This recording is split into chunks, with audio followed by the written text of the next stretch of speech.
কিন্তু আরেকটা জিনিস কি জানো, যেটা সত্যি কথা তোমাকে আমি একটু লাইভ প্রুফ দিয়ে দিতে পারি। আমরা ধরো রাতে রুটি করছি, সেই রুটিটা সকালে শক্ত হবে কিনা, প্রত্যেকটা মানুষ প্রত্যেকটা ঘরে ধরো রুটি করছে, সেই রুটিটা সকালে শক্ত হবে কি হবে না?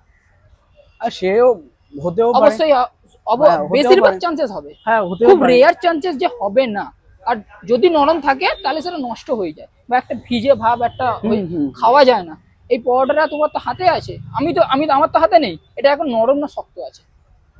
দাদা কিন্তু আমি তুমি তুমি নিজে মিথ্যে ছিঁড়ে দেখো বোঝার পরে। না, মিথ্যে কথা বলবো না দাদা, একদম কিন্তু তুলোর মতন পরোটা। এটার মধ্যে কেমিক্যাল ইউজ আছে। কেমিক্যাল ছাড়া তুমি নিজে বলো, কেমিক্যাল ছাড়া কি কোনো জিনিস, আমি কারোর ভেবে কন্ট্রোভার্সিতে বলছি না বা কোনো ইয়েতে বলছি, যেটা সত্যি যেটা ন্যায্য সেটাই বলছি। কেমিক্যাল ছাড়া কোনো প্রোডাক্টকে রাত্রিরে, মানে কালকে রাতে বানানো হয়েছে। আজকে আজকে কটা বাজে এখন? এখন কটা বাজে? এখন বাজে হচ্ছে এই যে 3:15। 3:15, অন 3:15। ক্যামেরা দেখি 3:15 এখন বাজে। এখনো পর্যন্ত রাজুদার পরোটাটা নরম আছে কিভাবে?